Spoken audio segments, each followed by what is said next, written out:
We don't play the social game. We are social. Power 98.5. For public relations, entertainment, and multimedia, contact them today at unitedangelsdream.com. Hi, this is Dan Aykroyd. He's progressive. He's beautiful. He's thoughtful. He's intelligent. He's powerful. He's positive. He is Steven Cuoco on Power 98.5 Satellite Radio. Empowering listeners from the US to the UK. Live on air with Steven Cuoco. Hey, what's up? My name's Grant Kanoki. I'm a singer, songwriter, producer, and artist, and you're listening to Power 98.5.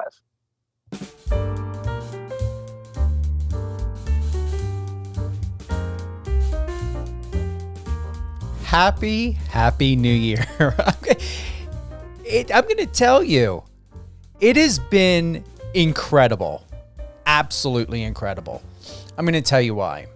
2022 was great. I'm impressed by how many people are sharing online about how well 2022 has served them. And honestly, I'm going to tell you, I believe it's the power of the mind. It is the power of what we think, of what we do, of how a person can take anything, whether it's a challenge or if it's an obstacle, whatever it may be, and to turn it into your favor. It's something that I was even experiencing. New Year's Day, New Year's Eve, I was having a great day. But I was also going through a lot of emotions as well. There were times I was feeling kind of moody, and in my reflection of gratitude, I was wondering, why am I feeling happy? But then there were parts and moments I was feeling sad, and it just came down to, in my prayer and meditation, I was processing a lot. And most importantly, what I was processing were things of the past and things that had happened. And it boiled to expectation. And I realized on New Year's Eve and New Year's Day that there were certain things of expectations I was placing on myself. Not that I didn't feel like I accomplished anything, I did. There were just a couple other areas in my life that I would have liked to have had different, or to have turned out differently. And I'm still in that space, and I'm sure, I do believe a lot of you are in that space of transition where I still have all of my stuff in storage. I pay $300 a month for storage. So when my landlord sold the house that I was living in, I love being a renter. I don't want to own property, not just yet. I like to have the freedom to come and go and do what I like to do. And so when my landlord sold the house, I had a week to move. I had a week to figure out, where am I going to go? What am I going to do? I got 2 vehicles I got to transport. I've got about 2,000 square foot worth of things to go through.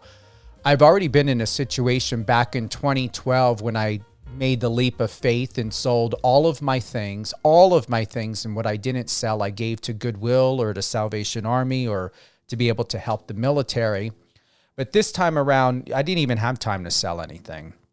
And, with this year end into the new year, I was thinking to myself, I'm bi-coastal. I'm here on the West Coast. I'm paying $300 for all of my things on the East Coast.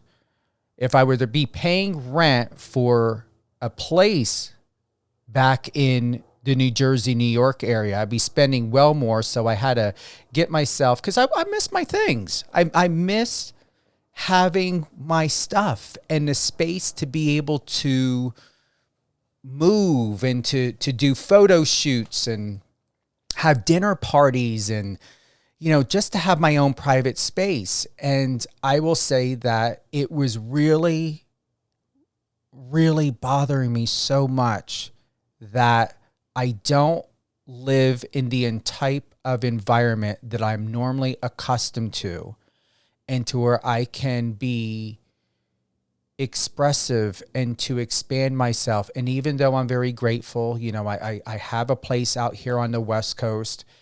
I took this, I was I'm out here for business. I'm glad that happened. I'm glad this film production company, gave me an opportunity to come back to Vegas after all of that happened with the unexpected move. And it was traumatizing. It was really, really traumatizing. And I got through it. I still feel like I'm dealing with the effects, or I did, let me rephrase. New Year's Eve and New Year's Day, I feel like I was still feeling and dealing with the effects of that traumatic move and that experience that was so overwhelming 2 years ago. And in the last 2 years, I still have stuff in boxes. I have clothes that have tags on it I've never worn because I don't have the closet space that I used to have. So they're all in boxes. But I have a closet, but I don't have, I can't fit all my clothes in there. People know I do photography. I think a public relations representative should know how to do photography, and it's fun. It's not a hobby. It's something I enjoy doing. However, all of my film equipment and $10,000 worth of film and camera equipment is packed away. There's still protocols and things going on with, COVID, even in the industry, even in the film and television industry. They still want you to get tests. They still want you to wear masks. I can't easily go on set with my clients like I used to. And it's not easy to find and get studio space like it was before, when I have clients or people who want to do a photo shoot.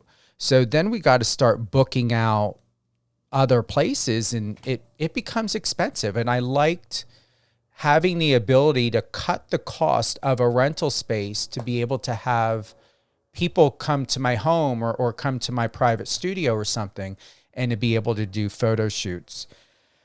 To sum it up, I am in a better place. I am in a great place since yesterday and today. I am very much at peace.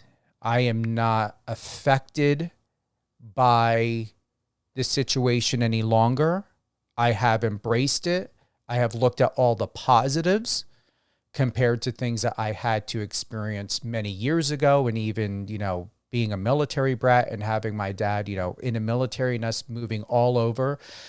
And the longest place I've ever lived was 7 years. And that was only once in my life. Everywhere else has been a year, 2 years, 3 years. So I'm used to not having a home in one specific place for a long time.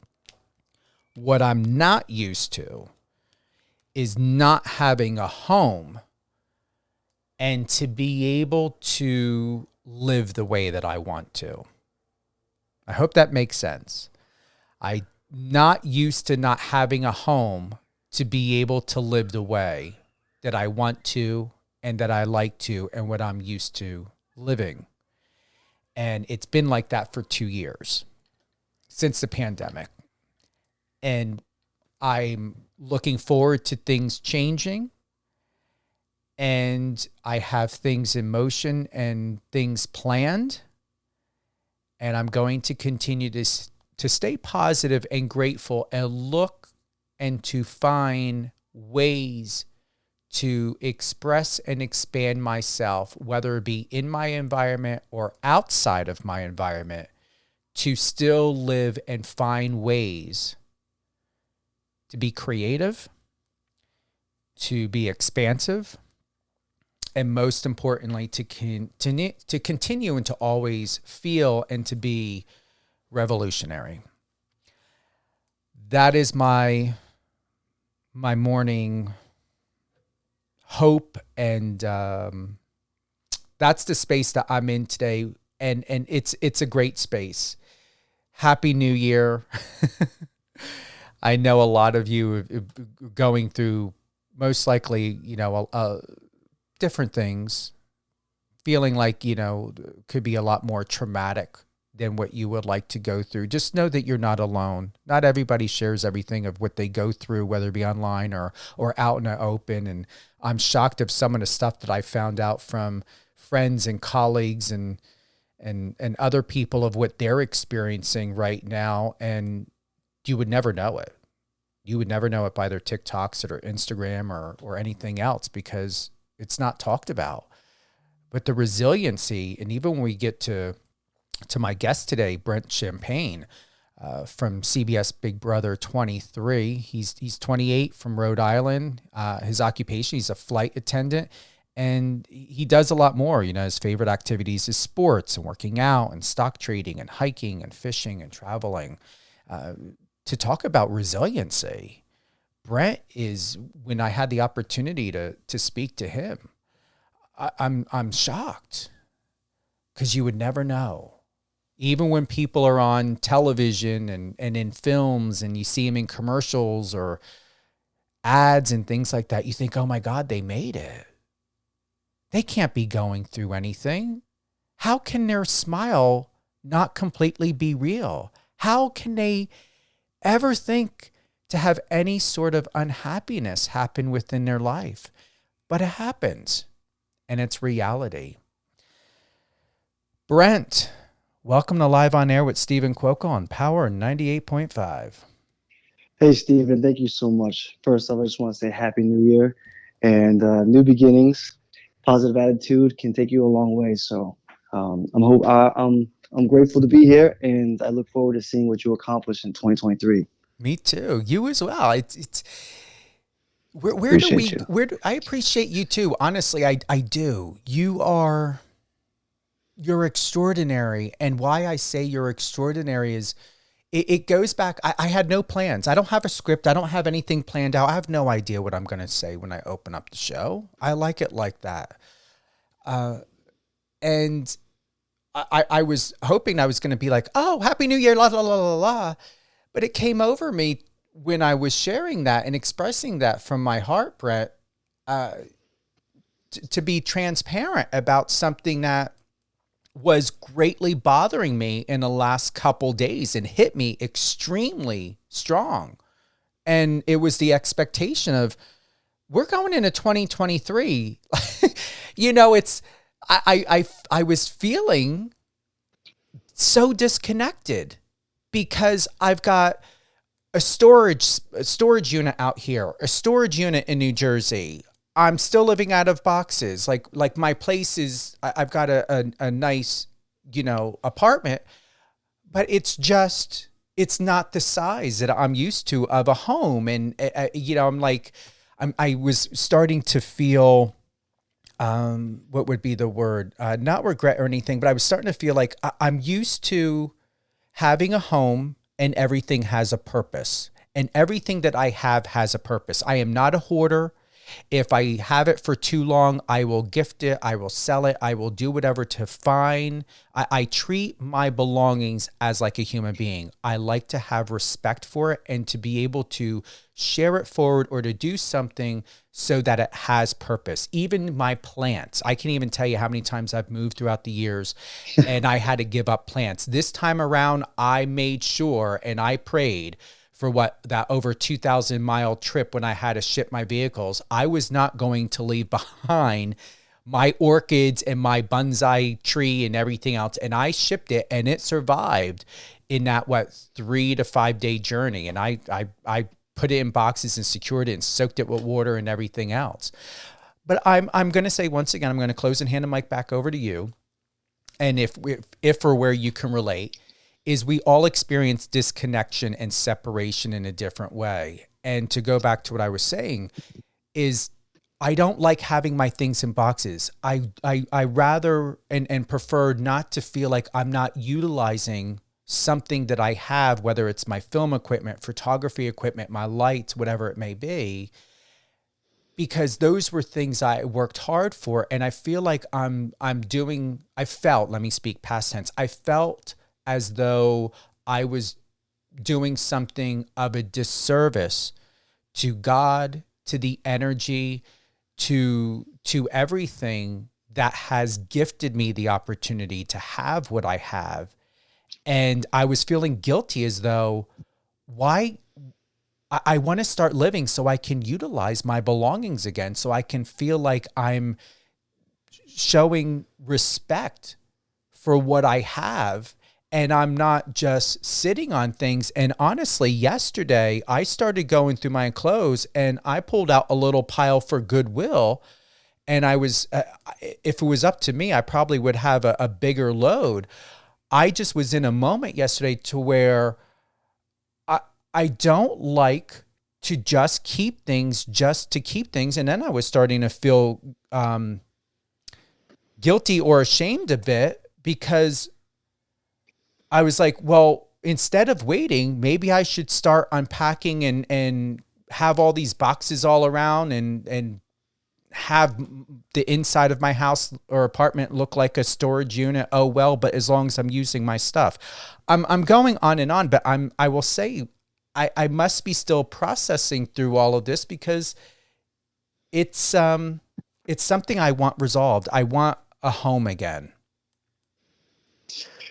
I am more like you, Stephen, than you could ever imagine. I am the same type of individual who still have all my belongings and boxes and everything like now because, like you, I still haven't really found a place where I call home, especially kind of being a gypsy soul.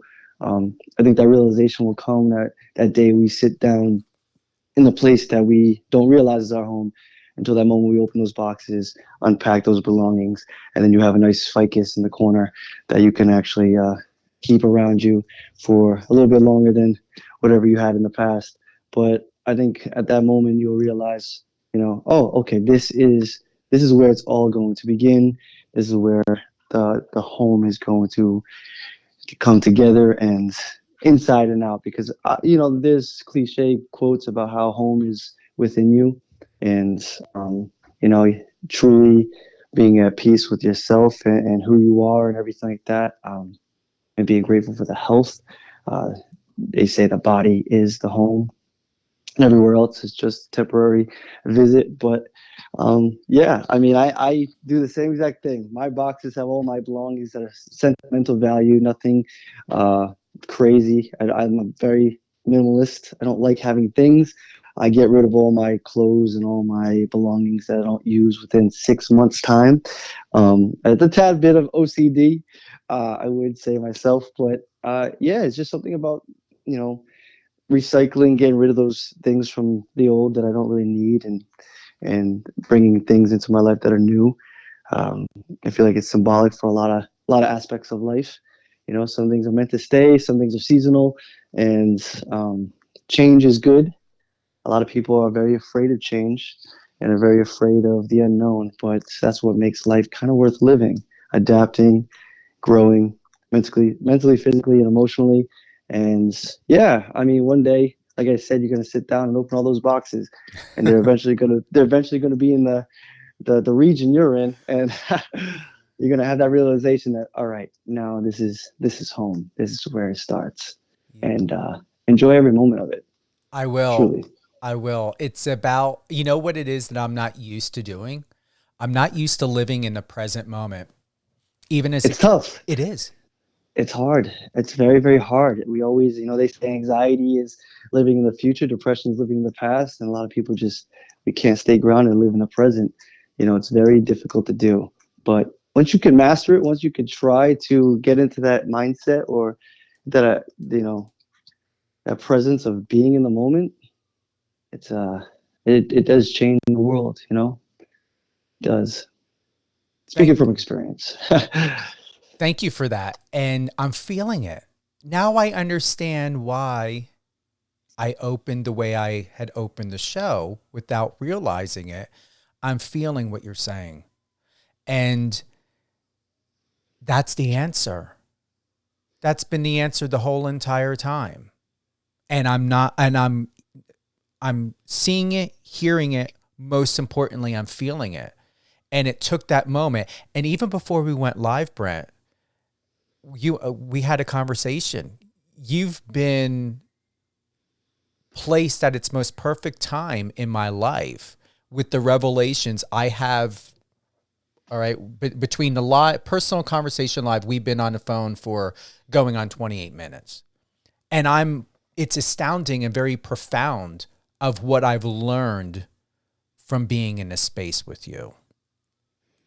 As I with you. And I think random strangers come into each other's lives for a reason, not just for coincidence. So, yeah, like I said, I think this is the beginning of a very beautiful friendship between the two of us, and I'm gonna just be grateful that we cross each other's paths because it's hard and rare to find very genuine people that are able to be vulnerable and also talk about real issues, emotions, and such, but also to still persevere and keep moving forward. It's something that you don't come across quite often. So it could be both motivational, inspirational, and a pleasure to be around. Those type of people and those type of interactions. Are you still working as a flight attendant? I am, my friend. I am. Passion has always been travel, and I've always, I didn't find that out until a little bit later in life, when I've traveled the beautiful United States of America. A lot of people are so quick to go overseas and internationally, but it truly is it's very cheap to do, but also at the same time, there's so many places in America that look like a different world. And I'm talking all the national parks and the monuments and everything. So as soon as I got done from that experience, I was like, you know what? I need to find a job that allows me to travel ASAP. And I don't care how much they pay. I don't care where I have to go. I choose passion over monetary value every single day of the week. So yeah, I'm flying. I've been flying for almost 5 years now. I'm a little bit in the past year. I've been on a personal leave of absence. Most likely going to continue that for personal reasons. But for the most part, yeah. I mean, I want to see everywhere, and I'm afraid there's not enough time, But uh, but yes, to answer your question, sorry, I ran a little bit too. I'm still a flight attendant Are for you United. For good? United, based in Boston, was based in New Jersey. Now I'm a little bit closer to home. United Airlines? Yes. That's the only airline I fly, to be honest. There you go, brownie points. Yeah. Next time you're flying, and hopefully you have me, I'll hook you up, bring you up to first class, be eating lobster mac and cheese, having laughs, drinking some champagne. I'm taking you on it because that's one of my favorite dishes. How did you even know it? Lobster and mac and cheese. It's unbelievable. It really Yeah. is for airplane food. It's absolutely delicious.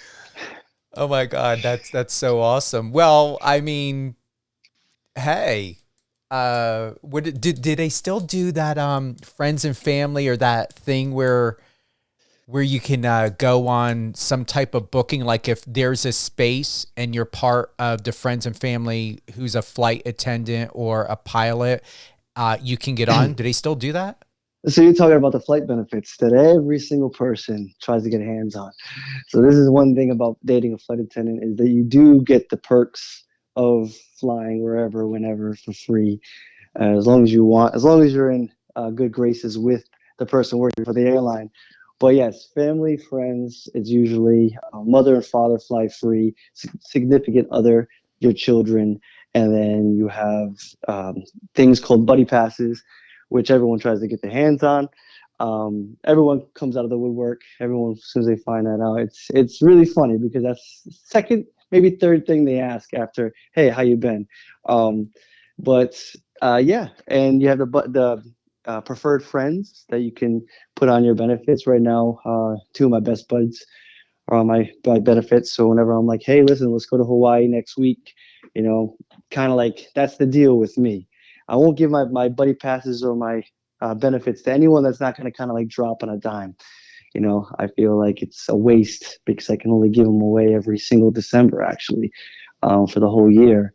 I can, block the benefits from being used or not, but it's kind of like, hey, if you're going to travel, I want you to be able to travel whenever I say on a second's notice, and I'll meet you wherever city that I want you to meet at. And so far, so good. Everyone's been pretty compliant on that end. But yes, I do have buddy passes, Now with and I can hook you up. the travel benefit thing, is that with buddy pass or is that separate where you travel with you whenever? So preferred friends and buddy passes, you don't even need me to be on there. So you just, everything is going to be um, acknowledged by me. So if you're trying to book a flight, it's linked to my email, and I'll be able to see it, and I'll be like, okay, well, this person's getting on this flight, getting in this time. I can, we have things called links. They're a phone. It's an iPhone, but it's for work, and it has all the flight information, all the open seatings, everything. So we have a pretty good indication of whether or not someone's going to make a flight or be able to get on it. A lot of the times, the flights are oversold. So I usually tell my friends, like, hey, it's better if you go very early and have 6 flights to catch continuously if something does arise, weather or anything like that. Sometimes the mechanical malfunctions can screw up a whole aviation workday, and it's a ripple effect. So if one flight gets canceled and you're trying to get on and going to Italy, let's say, for example, and it was at 6 o'clock, 6 a.m., then that's going to ripple all the way down. And all those people that already paid for tickets are going to be put on the next flight, and then it's going to be oversold, and they keep pushing it all the way back. So it's, for the most part, we have kind of tabs on everything, and the benefits. I want, the most stress-free travel experience for my friends, family. So I usually give them the best flights to pick, but it could be stressful. So it's not for everyone. People think free flights, it's great, but you're always going to be the last ones to board if there's room, Yeah, I heard about that, and that's and the thing of it is you're limited to where you can't fly first class. Like from what I remember when I was flying, this woman was waiting. She had like that buddy pass or something that was going on, and they told her that she had to wait. They had to do some type of confirmation. They said to her that they need to make sure that everyone has arrived to see who has arrived and maybe who hasn't. Like every seat was accounted for, and if there was space, that she would be able to go on. I heard the whole conversation. It ended up to where she did get on a flight. I remember I was flying first class. They put her, I believe it's the second class behind the premier or something or another, where she had the extra leg room. So if someone is doing that, are they just in that? Can they go to first class, or how does that work? So there are, if it's available, there are options to upgrade, but it would be on your own dime. Also, too, obviously, a lot of the things are discounted prices because of being flight attendants. So whether or not, if it's a buddy pass or a preferred friend, or they're flying for free, they have the option too, if it's available, to pay an extra amount of money to fly first class. Now, granted, if you're flying long distance and you're going on a 6, 7, 8 hour flight and the ticket was free and the upgrade to first class or wherever you wanted to sit was $100, it's worth it in the end. You get to be comfortable, you get to sleep, you get to have lobster mac and cheese. Depending on your flight attendants, if you find them cute or not, that can also, if you want, because the cabin and the crew it's all. So like the purser, which is the lead flight attendant and basically the boss out of all the flight attendants, they're usually at the front with first class, and then there's usually another designated flight attendant for first class. So then everyone else is in the back. So depending on if you fancy one of them or not, they might dictate whether you want to move up, but the comfort alone usually is worth the deal. But if you have anxiety, if anyone has, they don't like flying in general, and they don't like being late, and they don't like knowing things last second, flight benefits and being a preferred friend and all that is not really the way to go, because you'll have anxiety the whole time. Because like you said, watching that girl, it's last minute, and it could be doors are about to close, and they have everyone that checked in already the 24 hours prior. So that's how they know if those people are going to be making the flight or not, is if they checked in. And then how many people obviously scan their boarding passes coming through security. So it can be a very stressful time, but it saves you a couple bucks, and a lot of people are willing to do the trade-off, So when you're doing a trip with one of your friends, and like on a dime, like you said, like you've got two, and do you have to give that in by the month of December, or you lose it, or is that something all year round? You asking out of curiosity or for yourself? Curiosity. 'Cause- I love learning No, things, but only I'm answer just if you're comfortable. no, I'm just joking because you said you wanted to get the hookup. So yeah, so every December is the time slot for my company, at least. I'm not sure about the other competing airlines, but we have a window within December to change or add preferred friends or family members or kids or whatever it may be. That is the window. And then once that window ends, then it's a whole year of whatever the people have submitted with all their information. And then you can cancel people's benefits without them knowing, or because at the end of the day, you are representing us as professionals, and you're supposed to dress a certain way. You're supposed to, if you're going on vacation but you're using someone's benefits, they want you to dress nice. You're representing the person that's the employee of the airline. So people sometimes get a little too rowdy. People sometimes get a little too loose, and then you cut them off. But for the most part, usually people are grateful that you can have them. But yeah, every December, you add the new people that you want to, you take the people you don't want off, and then you have to wait a whole year. So it's kind of, you want to be selective. You can't really pick your family, but you can pick your friends, So you can't add anybody now if you wanted to. I can't. No, I cannot. But I'm also on a personal leave of absence. So my benefits are actually non-existent at the moment as far as flying. Are you going back? I will once I get the current situation. As of no one really knows this, so this is kind of a Power 98.5 exclusive. But as of last March, my mother unfortunately has fallen terminally ill. She has stage 3 multiple myeloma, which is terminal blood cancer and bone marrow cancer, and she also has double end stage kidney failure. So I've had to kind of put a lot of things on hold. Obviously, the sheer panic and disbelief when I first found out. It was a lot to handle, and my first priority, and still my first priority, is my mother.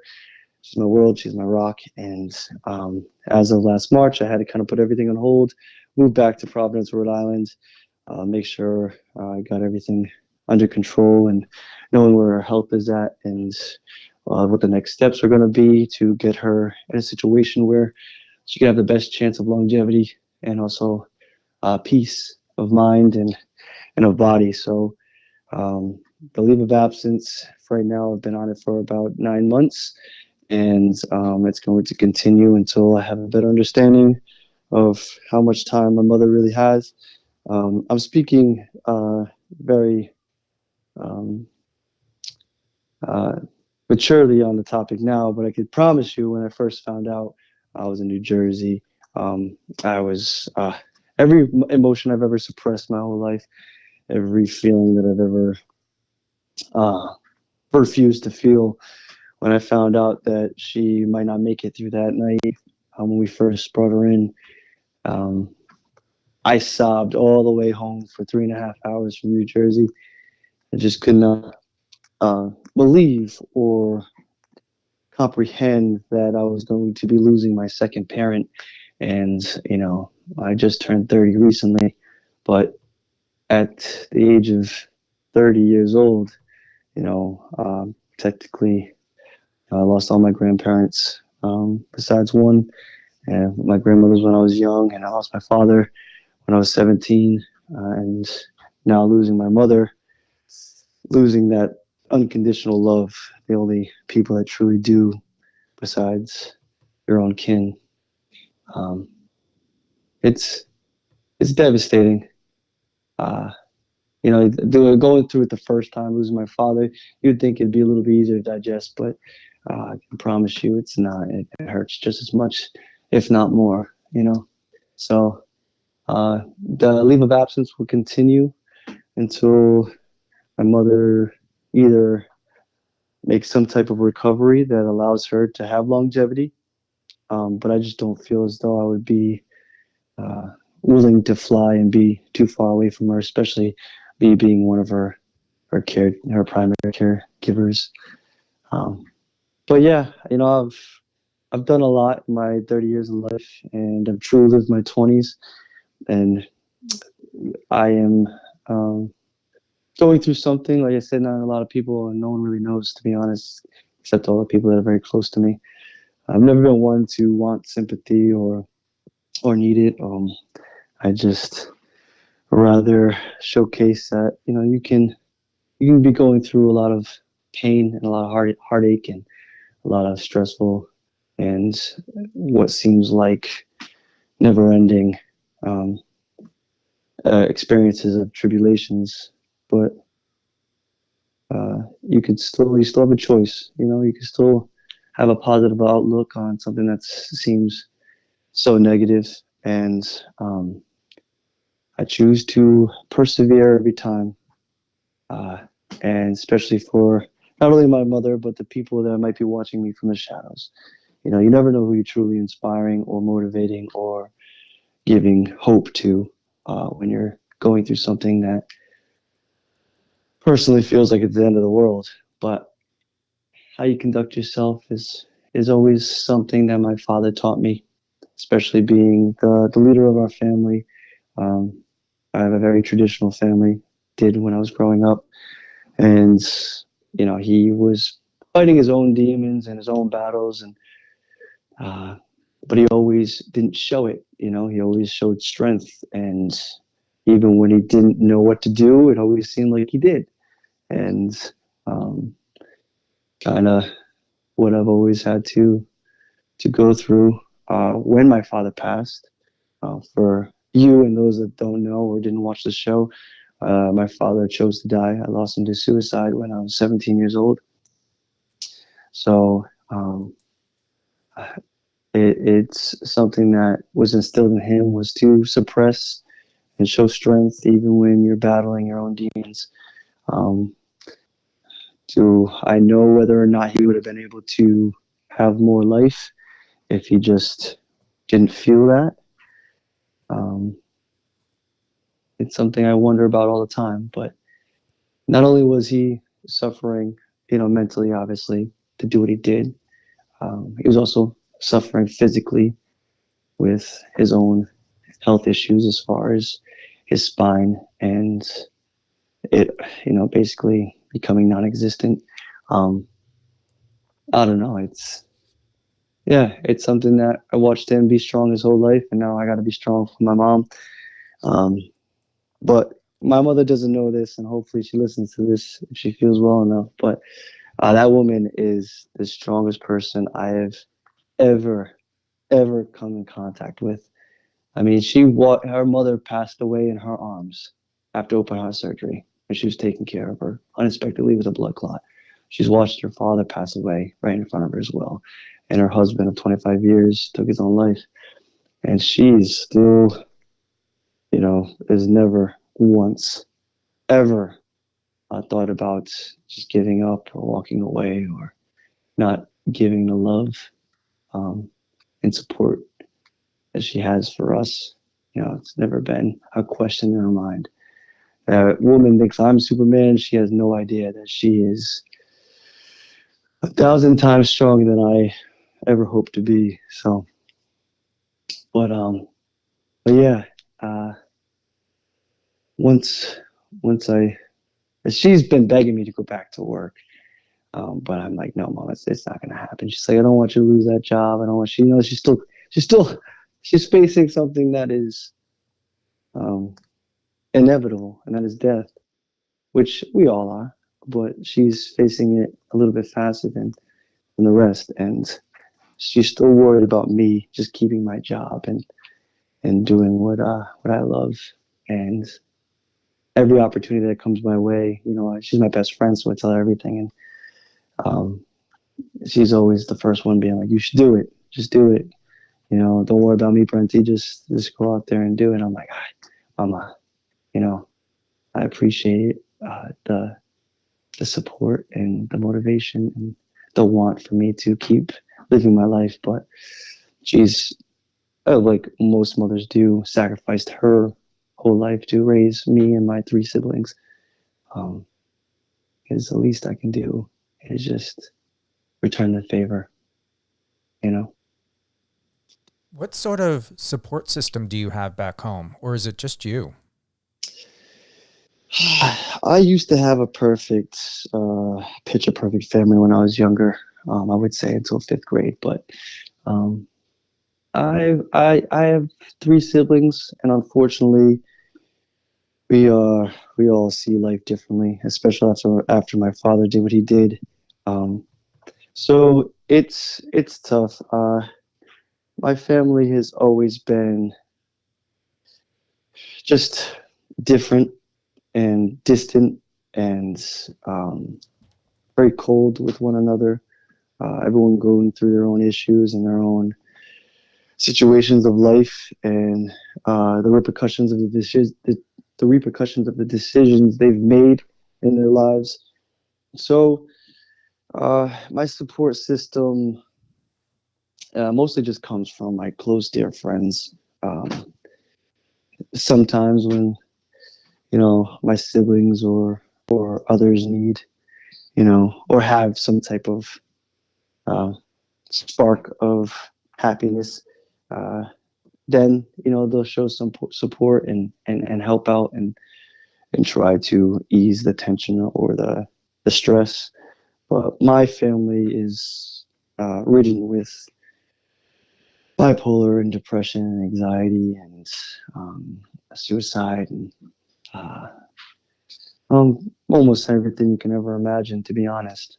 I'm grateful that I don't really have any of those issues.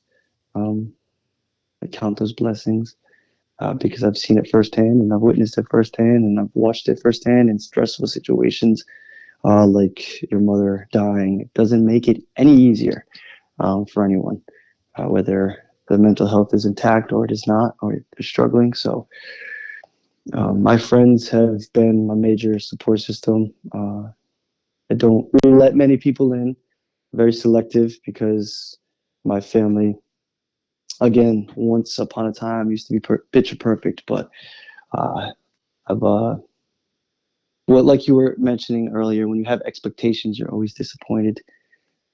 So I've learned to detach from a lot of people that were close to me my whole life, just so you don't get disappointed anymore, and I know I'm not going to disappoint myself. So yeah, it's mostly just my siblings help out when they can, when they feel up to it, or when it's extremely necessary for the most part. But like I said, a lot of the times I kind of have to be ready to fix any problem or try to you know substitute for whoever just doesn't want to. Um, I'm not entirely sure if that answered your question, uh, but yeah, support system is just close friends I have around me. In everything that you've experienced, your dad, your mom, are you connected to yourself, or have you become disconnected from yourself? And has fear set in because of that disconnection? So I've always took pride in truly knowing who I am, flaws and all. Um, I know my strengths and I know my weaknesses and I know my flaws and I know what I can work on and what I can't, what I can improve, what I can't, and what I just have to live with. As far as some things, obviously, you just can't change. Um, but it came from having a lot of highs in life and having a lot of lows in life, and what I can handle, what I can tolerate, and what's important and what's not important, and uh, what you should just let go of and what you can't let go of, what you can live without, what you can't live without, and uh, the experiences of death or terrible news or uh, unexpected situations that are either both positive and are negative. It can, for the most part, like my siblings, disconnect themselves from who they are. But for me, it has always just kind of solidified what's important and what's not, and how precious a lot of things are. You know, I've said a lot of goodbyes to people that I didn't even know I was going to say goodbye to. And were they the goodbyes that I wanted to be? No. You know, one of my biggest regrets. And this is the smallest little thing because I was my father was my everything. There's not a single photo that I have that I didn't have my hand around his shoulder. He had his hand around mine. I mean, I was just inseparable from all the way up to high school. Like, he'd still hug and kiss me before I even went into high school, you know, like when he dropped me off and such. And I was the captain of the football team, but I didn't give a crap. That was the person that was my idol, my hero, my everything. When you truly love someone like that, you don't really care who sees, or embarrassment doesn't even cross your mind, in my eyes at least. But my father, was a little distant towards the end, and you know, he was going through a lot, and he just got done with having surgery and such, and he asked me to watch TV with him the day before he passed away, the night before actually, and he asked me to watch TV with him, and I was like, oh, of course, Dad. Yeah, give me like 10 minutes. I'm going to call Casey. Shout out to Casey Marie, my high school and college sweetheart. I was dating her at the time. I was very fresh, and she wanted to talk to me about something. And as you know, young love or lust or whatever it was in the beginning, the conversation went a lot longer than expected. You know, time flies when you're talking to people that you care about or that make you feel some type of way. And I ended up never watching TV with my dad. And then the next morning, you know, he took his own life. So that was a goodbye that I didn't even know I was saying goodbye. But you know, it's a small thing that makes me wonder if I just watched TV with him, would it have sparked, hey, listen, maybe you want to have a few more of these in your near future of spending time with your loved ones. Maybe it would have did something that would have sparked, I want to stick around rather than my children don't need me anymore.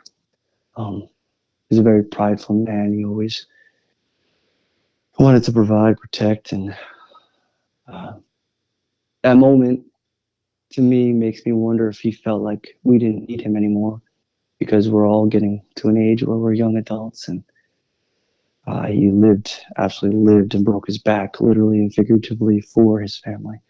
But it's something that I will never forget. And you bet your last single dollar you got that I am not going to ever make that same mistake again. Every time anyone close to me ever goes out of the way to ask me to hang out with them without any type of gain, you can bet that I don't say no, and I don't forget, and I drop everything. For example, my mom, every time, especially now, she's like, hey, Brent, do you want to come over and watch the game or this or that or wherever she may be? You can bet that everything stops at that moment, and I don't make that same mistake again. Here's the thing. You're making an oath to never make a mistake.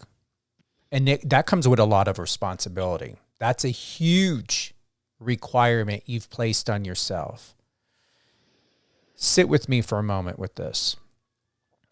Knowing you're not a mistake, knowing that you only have control and power to do your best when it comes to your dad, when it comes to life, when it comes to your mom, when it comes to your own self-care. Have you been, and do you believe you have been, doing your best? A simple yes or no. Have you been doing your best?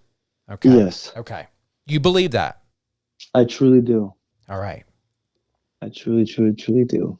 So Um, because you believe you've been doing your best, then there has never, and I do not use that word loosely, I've found what can happen when you use the word ever and never. It comes with a lot of responsibility. Because you believe you have and you are doing your best, then there was never a mistake made by you with your dad or with anything else. You know your truth. You know the truth about your family, your siblings. It is about you. It begins and it ends with you always. Move forward in peace. I'm saying this from the heart. Move forward in peace, knowing that your dad's decision was his decision. And if your dad felt it was your responsibility to live life in regret, to hold yourself accountable by prophesizing that you will never make a mistake,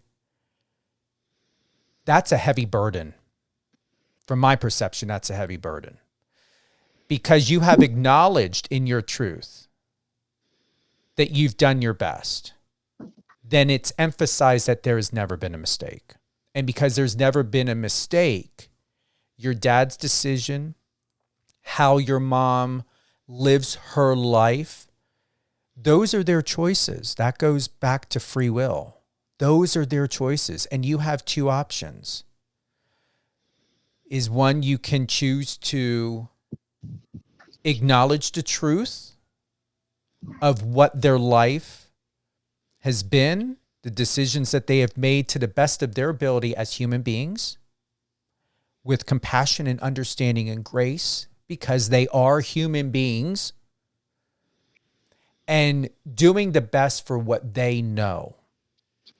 And no one should be at fault when a person is doing the best for what they know, because that's their truth in that moment, in that present moment. That is their truth.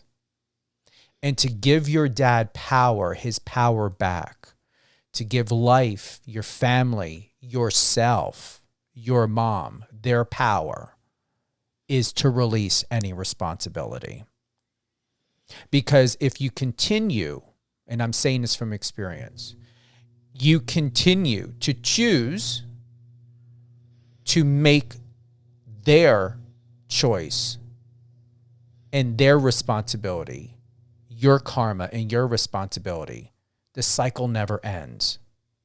And whether you have children or not, you get in a relationship, you get married, you have a dog, you have relationships and connections, what will happen is that will infect and affect your connections. And unless you choose to take that responsibility, Brent, the question is you have every right to hold on to whatever it is. I'm going to close by saying you have every right to hold on to whatever it is you want to hold on to in feeling and mood and purpose and embodiment of yourself and your family. The question is it really fair for someone else, even an animal, to take that responsibility on because of the love and respect and friendship for you? Is it their responsibility? And it's going to be your responsibility of what you place as not even options, but as requirements for them to take on. So somewhere, somehow, the cycle has to be broken. Because as you had stated, addiction, emotional and mental illness. When we think of bipolar and a lot of other ailments, that's not mental health. You don't begin there with mental health. That's emotional health. The scientific medical fact is everything begins emotional to mental to physical, spiritual, cosmic, or science and religion. You have to go back to the nucleus of how and why and where it emotionally began. Just like birth, the Big Bang, the sperm, the egg, The Big Bang is the injection, the coming together. I hope that information helps, because I feel this with conviction and passion that it's time for you to break the cycle if you choose to. But it's time. I don't even want to add a but. It is time. And I thought I was going to close, but I want to add this to you. I know what it's like to have a mother, my biological mom, who chose addiction and to escape life through drugs and alcohol and other bad behaviors. And it wasn't just the escape that was the problem. It was, what I hear is some things that remind me of her and people in my life who have taken on disease because of things outside of themselves and never really, or at the moment, considering what's going on in self.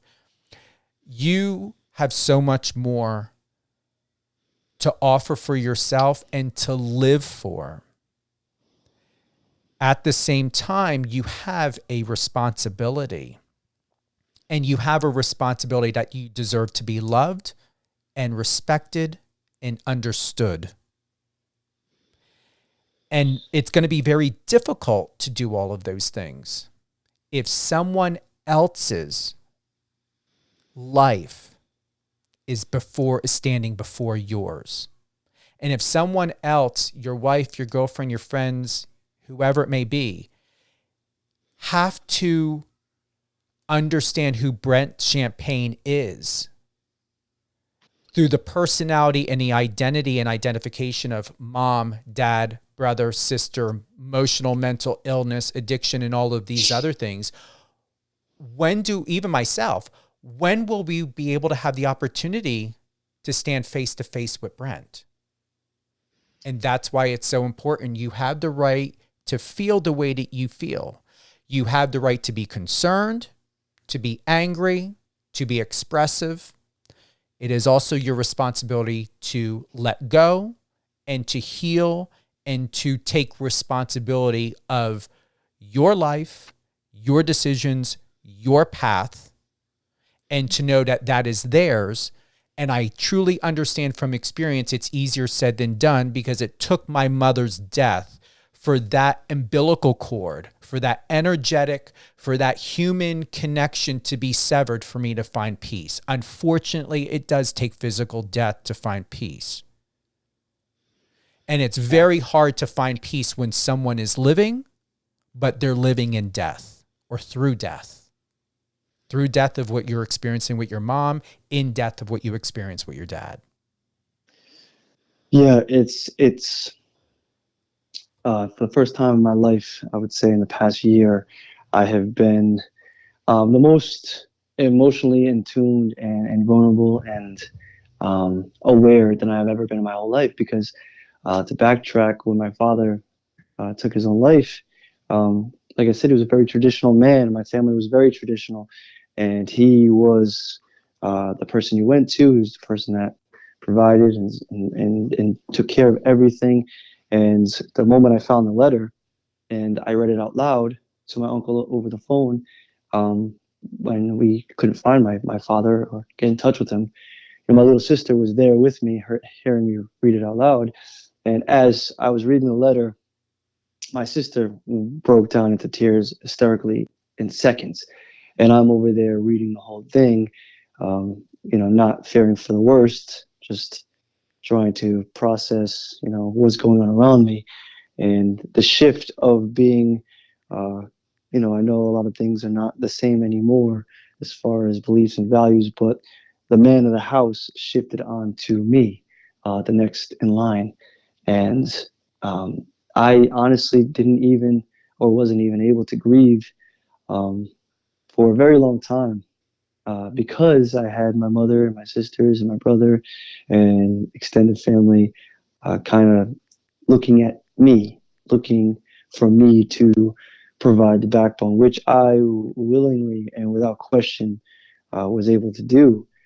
Just as far as, like I mentioned, my father being the person I looked up to the most, and watching what he accomplished and doing everything that he did, and never making excuses and such. I kind of went numb, as most people would. My needs and such kind of dissipated, and it was kind of what everyone else needed first. And this was at a young age, at the same time that I was developing a relationship with someone that would have been a big part of my life as well, and did become a big part of my life, referring to my girlfriend at the time. It was a lot to take on, unexpectedly, and flip of a dime. But it also, not, I wouldn't say really trapped me, but no, I actually will trap me emotionally. And I really suppressed and detached from almost everything you can possibly imagine, besides obviously regret and anger. But my father was obviously mentally before, but he was suffering physically. For 10 years, he had degenerative disc disease, which his spine was basically crumbling, non existent. He had the discs in his neck fused, he had his nerves in his back fried, and he also had his spine reconstructed. And throughout the 10 years that he was suffering, he always provided, he always worked, he never made excuses. I saw him in pain a lot, but it'd be a lot of times behind closed doors. And the doctors told him at the time that medicine and practices for that type of injury wasn't really that advanced. So they told him there was really nothing left they could do. They couldn't really touch his spine anymore. It was just going to get worse. And my father was an incredible man, brilliant man. He had his own company called Insights Investigations Group.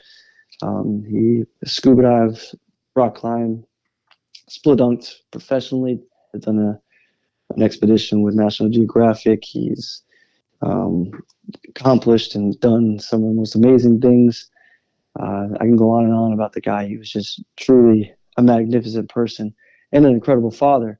But once he found that news out that his wings were being clipped in a sense, and he knew that life was no longer going to be on his terms or his what he thought it would be, and then that turned into whatever it did mentally and emotionally, along with physically. So I don't think that night when he asked me to watch TV with him would have done anything but just just hesitate the act of actually doing it. He most definitely wanted to die, and that was his decision. I think it would have been just something that would have prolonged it. But when I put myself in his shoes, granted, the shift of being the person of the house went on to me. I really don't blame him for doing what he did. I'm understanding of it. My siblings are not, but it was something that I think really did harden me, just because, like I said, I had to basically turn off emotion and attachment and become detached from a lot of things and a lot of outcomes and a lot of behavior and situations that I wasn't really ready for. But it is something that bothers me. But I will say, like you said, it's not something that I should hold on to for the rest of my life. And my mother, being the way she is now, is definitely spiritually, emotionally, and mentally awakened me to soul searching and to finding out why I am the way I am, and what I can do to really get in touch with all parts of my being. because I've always just looked at it as there's victim and there's perseverance, and I choose perseverance every single time.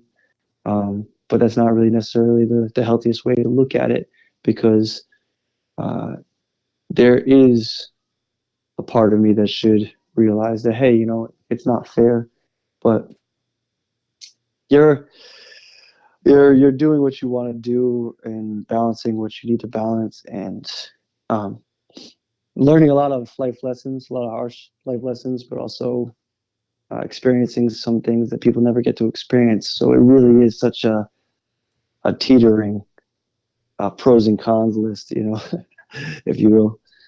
But here's something yeah. I hear, and it goes back to what you just shared. I saw it in my head, in the way that I saw it, and it reminds me of my mom. I ain't making this about me. I'm making this about you. But the best way for me to express and share what I'm about to share is this.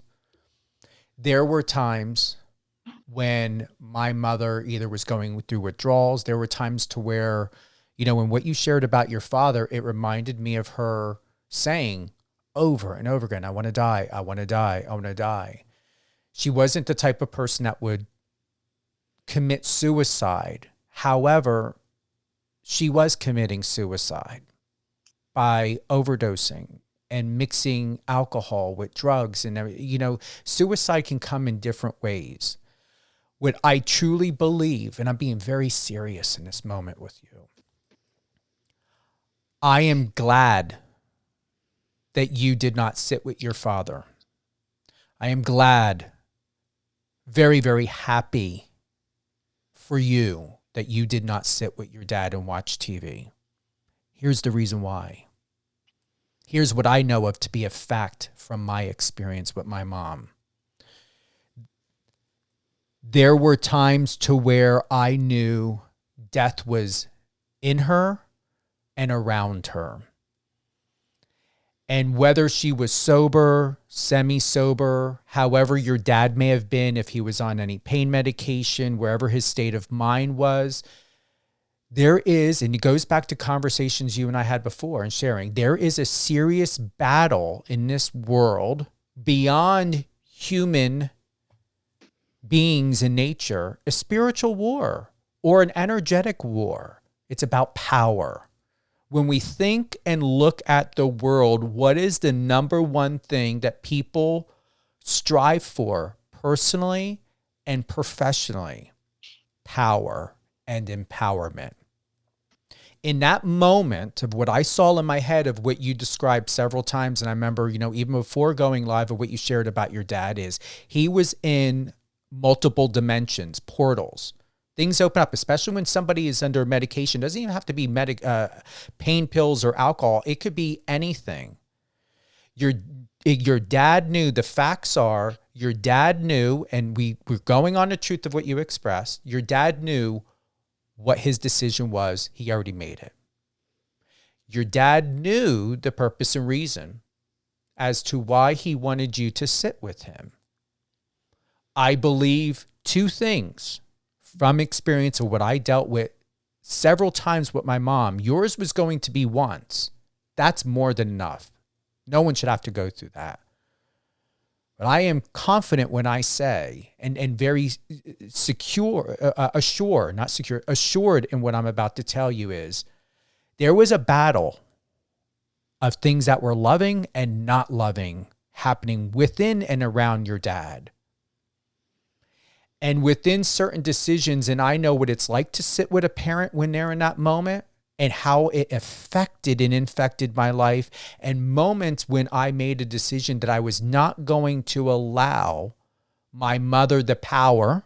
Here's my point, which is the whole point of you and your dad in that situation. I was not going to give her and the entities and energies that were attached in the chaos of my mother's emotional and mental and spiritual being power over me.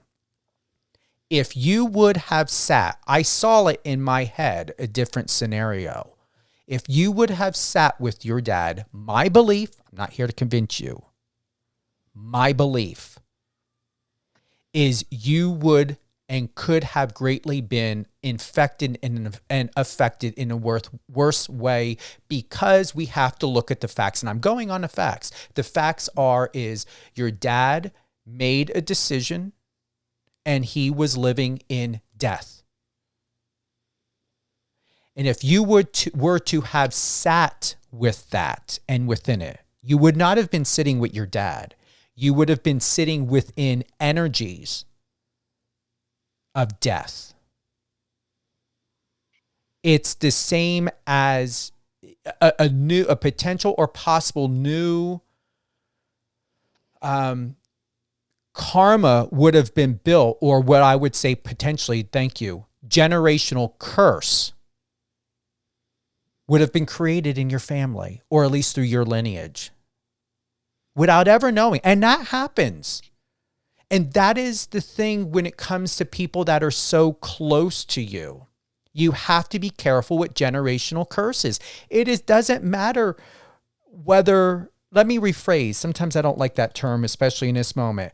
Whatever it is that you believe in, the facts are, if you are not completely happy, if you are not completely sustained, if things are going on within you and around you within self, let's say for you, Brent, that you're not living in absolution of absolute peace, then the question is could there be a generational curse still haunting you? Because I've gone through every healing, every prayer, everything to have that death with my mother while she was living, that energetic cord, because I knew that generational curse and her disease was still affecting me, because the child in me had to learn Steven had to learn to love himself when, and not really understanding, but understanding that I had a parent that could never love themselves to love me. Your dad was in that moment. I'm not speaking completely for what your dad was going through, just looking at the facts that we're looking at death. I'm going to close by saying this with all due respect to your dad. He made his decision, and it wasn't your responsibility to accommodate him for a decision that he made. Because if he was planning to continue to live, we would be looking at something, considering something different. You already said it. He knew he was going to die. And it would not have been fair to you to have acquired a new generational curse. And even if it skipped you, it could be implanted and transferred to someone else. This is where relationships, if people are wondering, why are they going through relationships over and over again? Why is a person having failed friendships? Why are they having failed relationships? Why don't people understand me? Why am I going from job to job to job? Why am I having money issues? Why are there starting to be health problems? Why is addiction? It's generational curses, because something had happened where an energy and or belief system became yours. And it was a revelation I had with my friend Ashley in a conversation, to where it took 48 years. I'm going to be 49, as you know, Brent, in April. It took 48 years.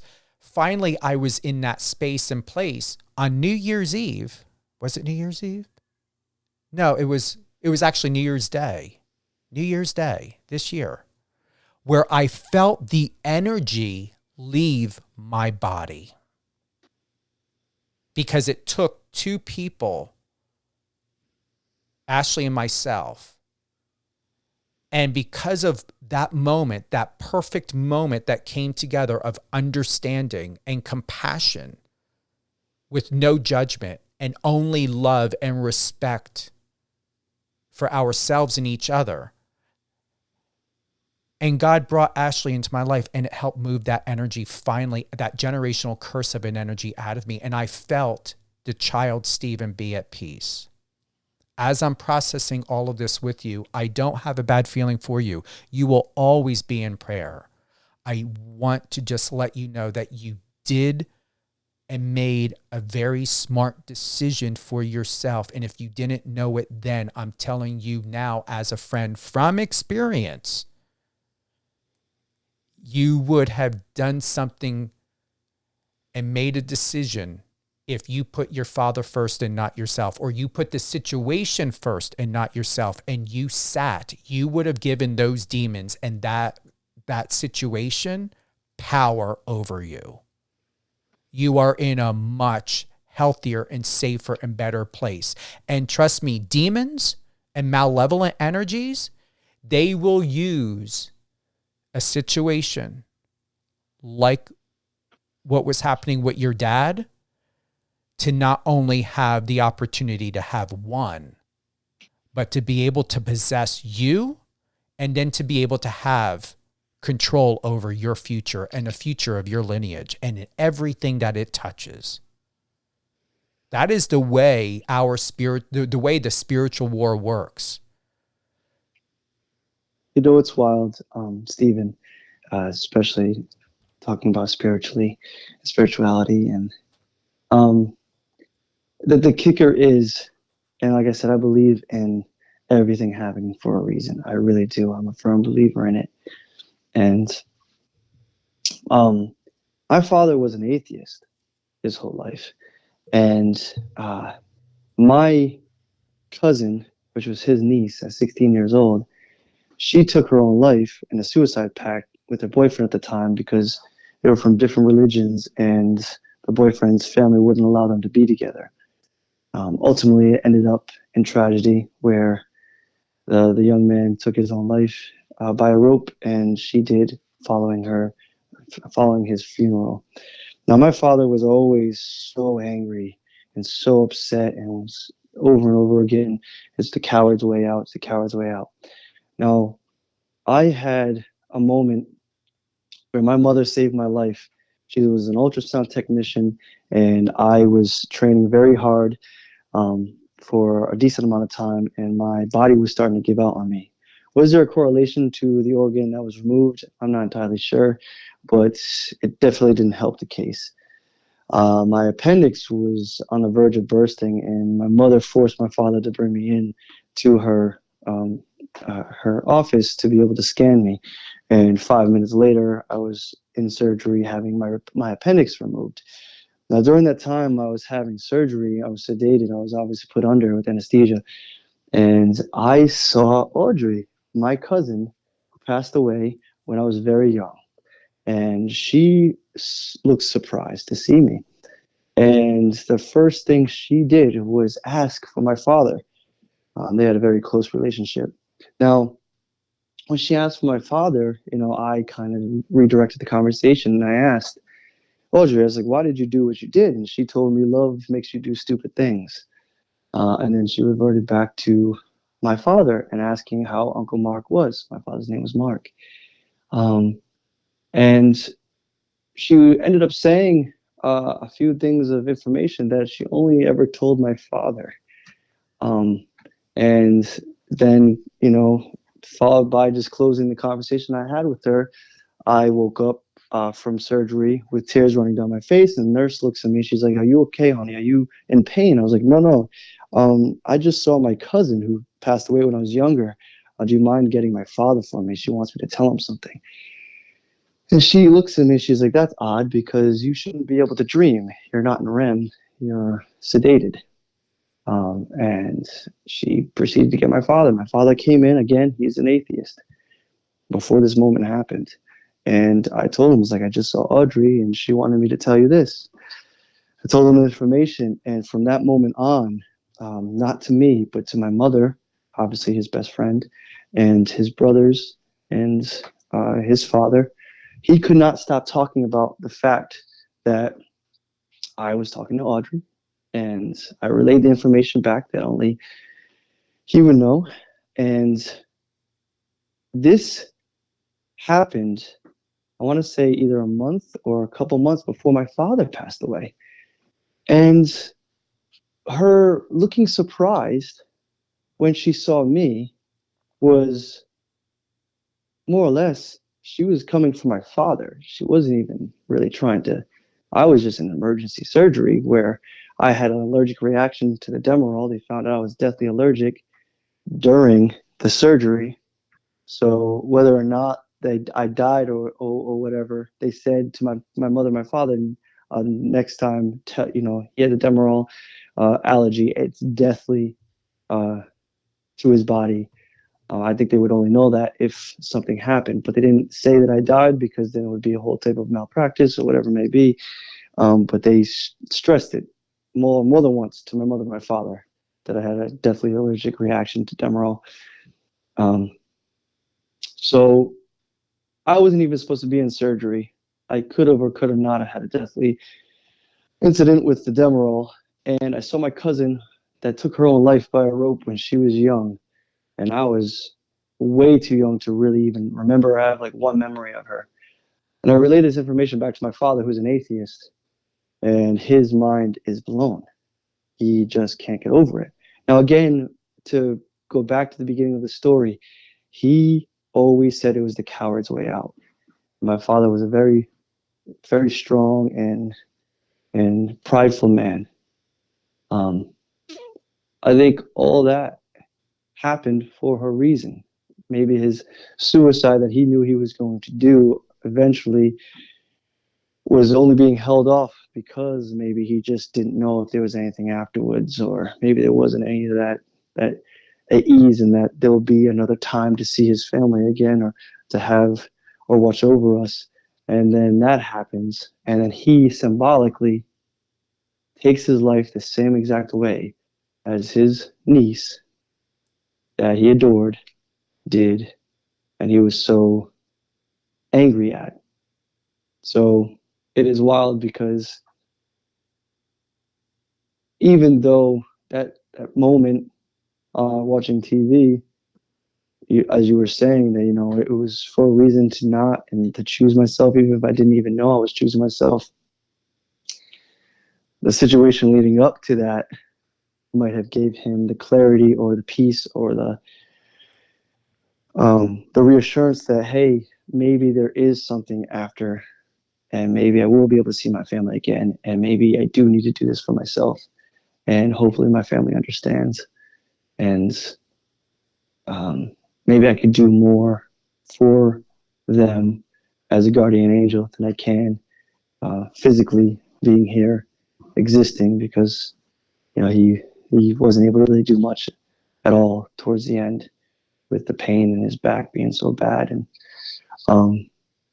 but yeah, it's funny that you talk about the spirituality in the spiritual world, because that, to me, I don't know if it was a coincidence. I don't think so. Well, portals are always being open, whether consciously, subconsciously. You don't have to be in REM sleep to open up a portal.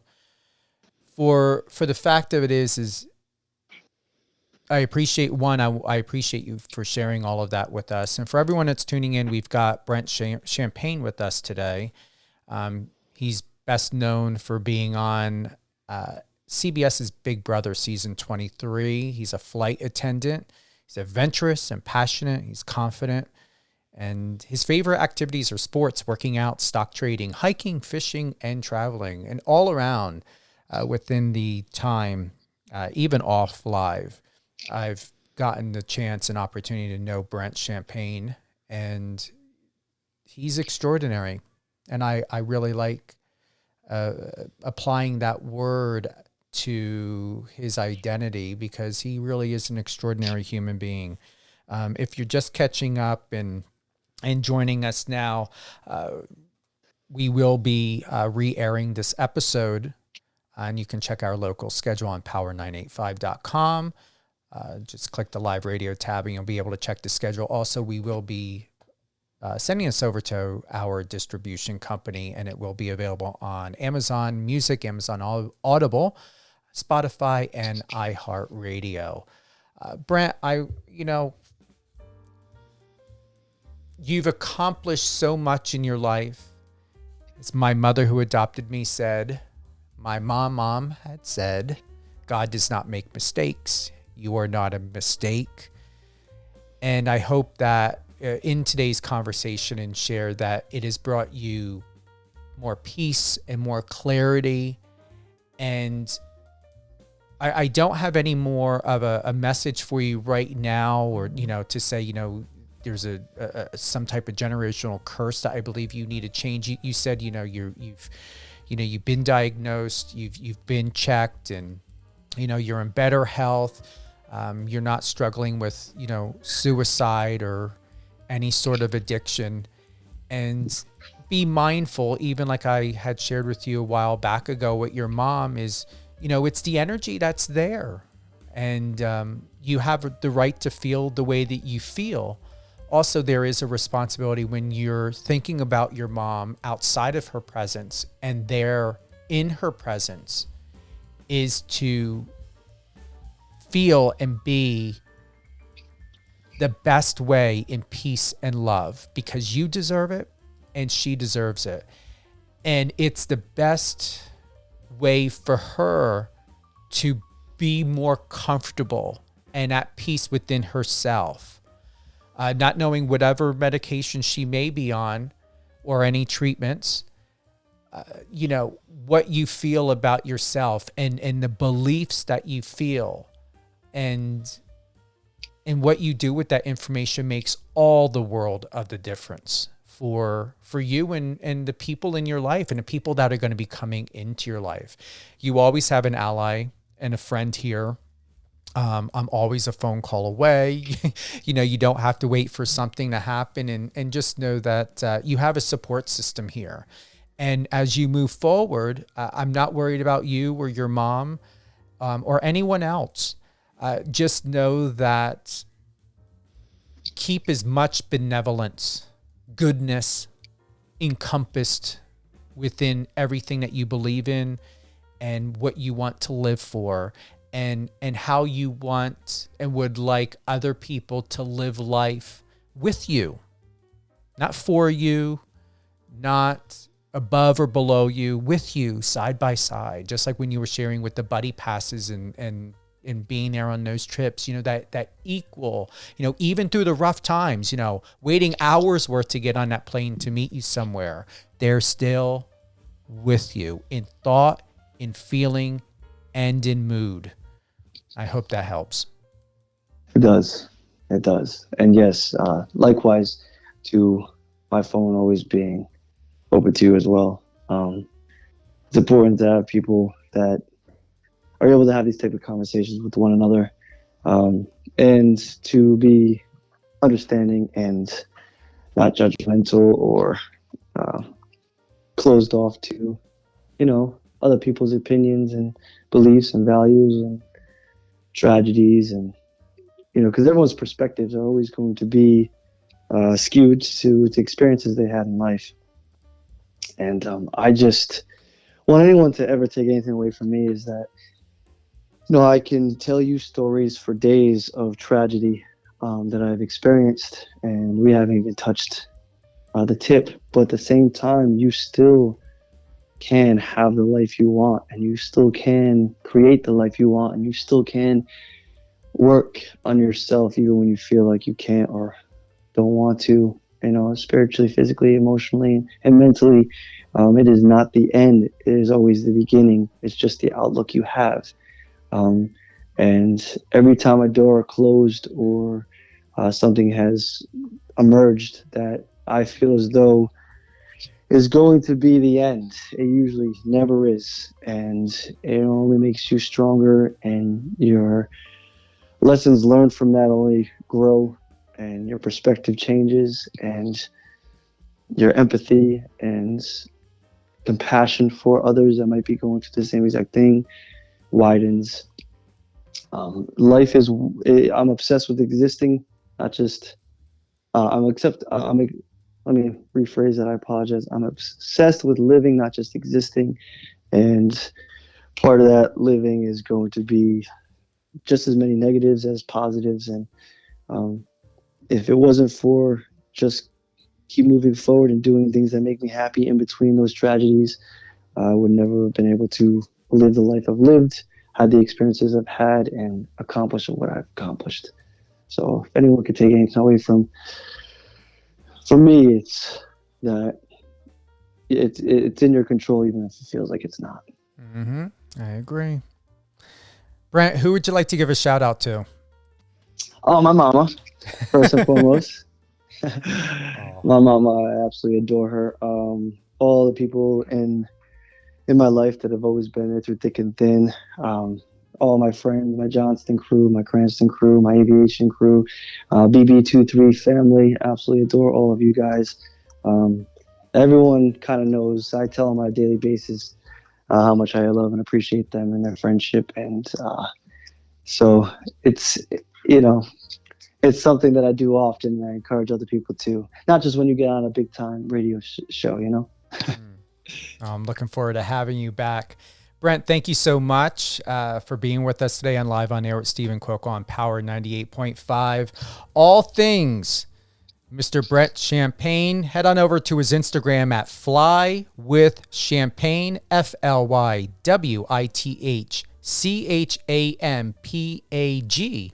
Any other platforms besides Instagram where you're normally on as well? Just type in my name wherever you guys desire, and something should pop up. But yeah, the Instagram is the main source of contact and collage of my life that people will be able to poke and prod at and stalk if they will, or maybe get inspired, hopefully. That's originally why I even started the Fly with Champagne. But Steven, I want to thank you for having me and taking the time to reach out and develop this friendship on and off air. I appreciate you more than you know, and I look forward to anything that prospers in the future. Absolutely. Stay on the line. Don't hang up. I definitely, once we get off a live, share a couple, thoughts, just a quick chat before we go on our day. How does that sound to you? Absolutely. All right. Perfect. Anything else you want to share before we head out? Stay grateful, live in the moment, and take a risk. I've never taken a risk that I didn't, that didn't turn out to be in my favor or that I regretted. So take the leap.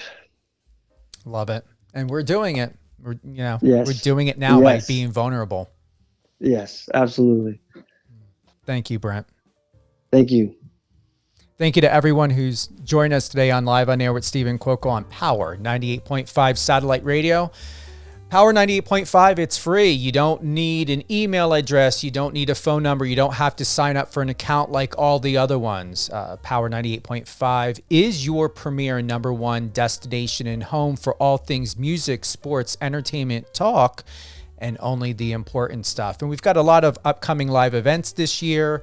Great things going on. Remember, we do have Resilient You with Alicia Pizzoni, which airs Saturday at 11 a.m. Eastern, and then Catherine and Company with Ms. Catherine Swain.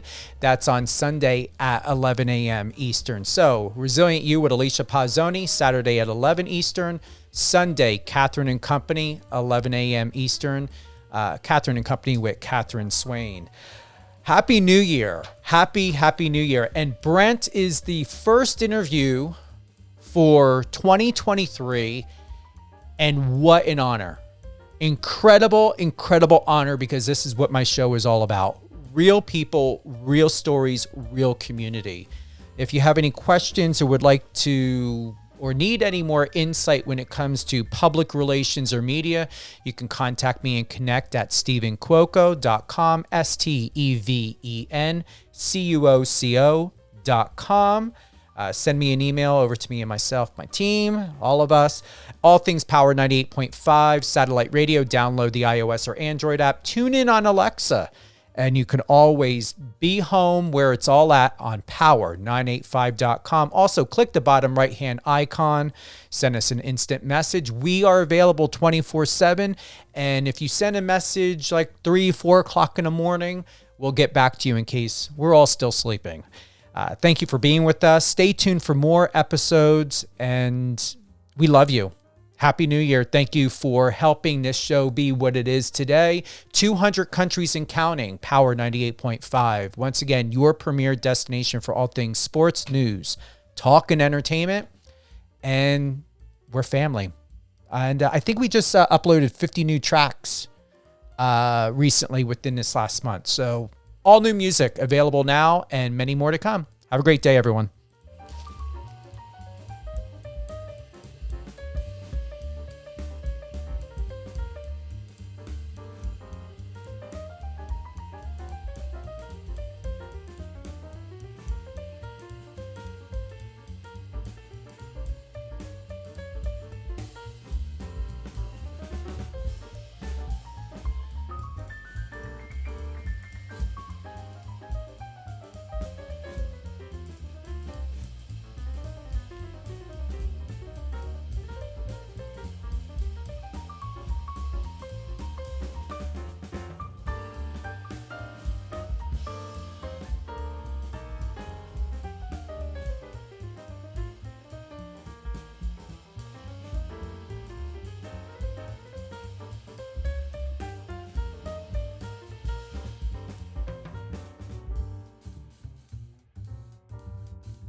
Friend us on your socials and let's connect.